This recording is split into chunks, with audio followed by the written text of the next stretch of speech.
Perrotinha, o Rodrigo Ferreira comentou algumas coisas aí relacionadas ao jogo de ontem, poucos, né? Um pouco sobre o jogo de ontem, onde realmente, de fato, uma das coisas que mais chamaram a atenção foi a questão da arbitragem, né? Que hoje foi ainda mais questionada, né? Nas grandes mídias, nos outros canais e tudo que relacionado à partida de ontem. Tem algum detalhe que você percebeu aí de ontem para hoje que tenha chamado a sua atenção e que tenha talvez passado despercebido ontem no calor do jogo? Ou alguma coisa que você queira deixar ainda mais, dar mais ênfase relacionada ao Flamengo e Chapecoense? Cara, Flamengo e Chapecoense, acho que foi muita coisa dita ontem. Ontem a gente fez um pod de aproximadamente 2 horas, né? A gente falou bastante sobre essa questão de arbitragem, falou também sobre os desfalques. Uma coisa que eu acabo ponderando um pouco, e eu não tiro de maneira alguma o peso do trabalho do Renato Gaúcho, né? Do patético trabalho do Renato Gaúcho, somado ainda a questão do desempenho do Flamengo dentro de campo, é que, de fato, assim, a única coisa que eu vou ponderar, e não é a favor do Renato isso, que eu acho que não tira o peso, é que os desfalques, além de titulares, também eram reservas, né? Então, isso, de certa maneira, atrapalhou. Mas é o que eu falei no começo do programa ontem, no pós-jogo. Tem desfalque? Tem desfalque. A arbitragem foi péssima, a pior arbitragem, talvez, do Campeonato Brasileiro? Teve também. Não houve nenhum brilho individual de quem inclusive estava lá, que, na boa. O Bruno Henrique e o Gabigol estavam em campo. O Everton Ribeiro estava em campo. Assim, gente, desculpa, mas o nosso setor de ataque está quase completo, com o Michael em grande fase. Sim. Então, assim, você tinha 4 atacantes no setor do Flamengo que, uma boa, podiam ter jogado bem e ter decidido o jogo. Material humano suficiente para ganhar. Ninguém jogou bola. Sim. Então, assim, não tem desculpa. Por isso que eu disse que não tira o peso do Renato. Porque o que o Rodrigo está falando e defendendo sobre a demissão acaba sendo pertinente. Isso foi alguém dando descarga? Não, meu pai abriu a porta aqui, eu falei, não, tô gravando. Pai cagou? Alguém deu um cagão. Teu pai tá cagando. Não, alguém sentou. Ô, rapaz! Foi mal aí, Rodrigo! Não, Ô, Rodrigo, pega um papel aí, meu. Alguém mandou eu, Rodrigão! Esqueci! Traz o neve! Não, mano, o meu é longe do banheiro, cara. Meu Deus. Imagina se a gente ouviu. Maravilhoso seria. Áudio bom, mas continua aí. Não, o meu é longe do banheiro, mas pode falar. Vamos lá.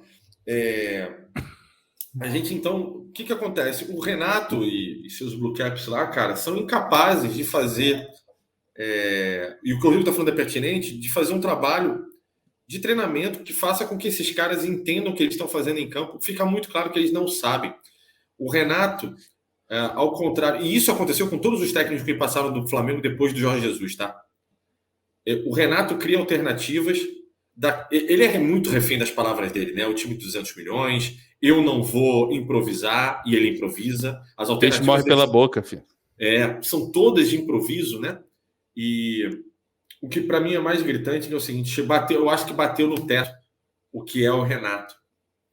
O Renato é, sim, um cara agregador de clima, de boa convivência, de bom relacionamento, mas isso não é o suficiente, nem pode ser o suficiente, principalmente para o Flamengo no momento que está. Assim, foi suficiente talvez naquela primeira semana, na segunda, para tentar tirar aquele ranço que tinha ficado do Rogério. O Flamengo ainda jogava à la Rogério Ceni, com uma leve lembrança de à la Jorge Jesus, porque os esquemas eram relativamente parecidos, e o Renato vem destruindo desde então esse esquema. E claro, a casualidade de uma que está acontecendo no Flamengo, pelo fato do departamento médico e por aí que está, né? Tudo que tem de fora das 4 linhas vem destruindo tudo ao longo do ano, né? Acaba ocasionando dentro de campo, e o Renato piora ainda mais. Então, assim, eu tenho para mim, assim, falando sério, Arthur, Rodrigo, não sei se vocês concordam, eu vou passar para vocês e para você que está do outro lado da telinha também. Vamos fazer um comparativo rápido do que é o Flamengo e o Palmeiras hoje? Vamos olhar o CT do Palmeiras e olhar o CT do Flamengo. O CT do Flamengo tem uma infraestrutura, se não a melhor da América Latina, uma das. O do Palmeiras não é que fica longe, fica próximo a ter um CT relativamente próximo em termos de estrutura com o do Flamengo. Mas vamos fazer uma ponderação? Você acha que o campo de futebol do CT do Palmeiras está um lixo igual ao do Flamengo? Não está. Lá está funcionando direitinho, tá? Tem campo de futebol, os caras treinam e tem estrutura para isso, tá? Muito bem. Vamos ao estádio, né? Vamos ao campo de futebol onde o Palmeiras joga e o Flamengo joga. O Flamengo joga num pasto, hoje chamado Maracanã. O Palmeiras está jogando num pasto? Não está. Em outrora, lá quando 2018 foi um dos alvos, 19, não lembro agora, o campo foi alvo de muita crítica no estádio do Palmeiras. Muito show, né? Tinha muito show, a briga com a W Torre, que ainda permanece essa briga, mas enfim, mas resolveram. O campo, sim, perfeito. O Flamengo, ao longo de todo o ano, foi destruindo tudo que tinha construído nos últimos anos, através dos seus dirigentes e através dos departamentos que estão em volta disso. O Palmeiras, ao contrário, vem construindo, mesmo a duras penas, vem construindo. O Palmeiras, em termos de time, em termos de trabalho do Abel, que é absolutamente discutível, pelo menos há 40 dias atrás o trabalho do Abel era absolutamente discutível. Ele ganhou do Atlético Mineiro, ele passou de fase do Atlético Mineiro na Libertadores a duras penas com um futebol medíocre. Muito contestado.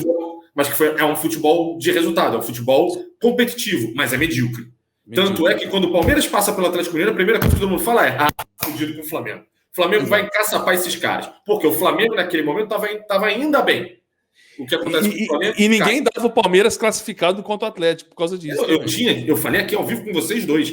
Começou o jogo do Atlético e do Palmeiras, o primeiro jogo que foi em Minas Gerais, eu falei assim, 20 minutos pro Atlético acabar com o Palmeiras e já está classificado. Eu disse 3-0 ainda no primeiro tempo. O primeiro faz parte, acontece. Mas olha o que é o Palmeiras hoje e olha o que é o Flamengo hoje em termos de time. E aí eu vou dar só uma pincelada rápida, acho que nem está como assunto aqui da live, eu acho, mas a gente pode dar uma pincelada rápida. Já há garantias. Tá? Segundo o jornalista Vene Casagrande, já há garantias. Não chegaremos com o elenco completo no dia 27 e aqueles que estarão em campo, porventura, não estarão 100%. Alguns dos jogadores será na base do sacrifício. Principalmente o nome em questão que está sendo dito é de Pedro e de Arrascaeta. Perfeito. E é isso. E é isso. Fala, Bigode.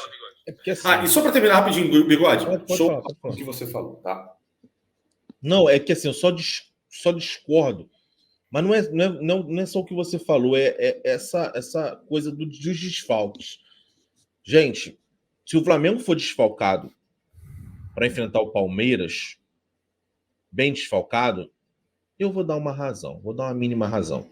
Se o Flamengo enfrentar o Atlético Mineiro hoje desfalcado, eu vou dar razão. Mas era da Chapecoense. Era da Chapecoense, irmão. Eu concordo, então, assim, eu concordo. Tanto que eu falei.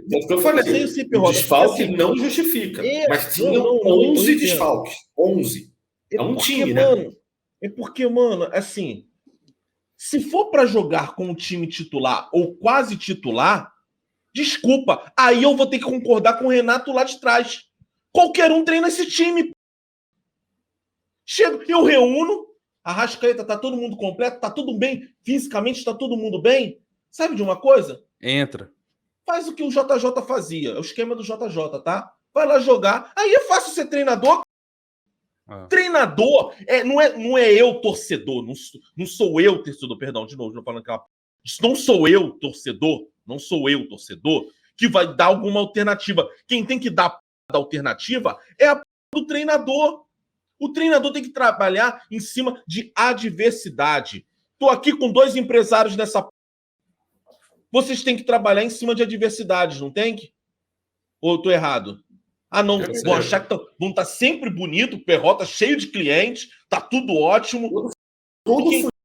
Então, que vão ter que trabalhar em cima das adversidades para tentar gerir a da empresa. Porque Sim. se for para treinar um time que tá todo mundo bem, tinindo fisicamente, e tá todo mundo bem, não tem convocação, não tem nenhuma, não tem trabalho. Eu concordo com o Renato, contrata qualquer um.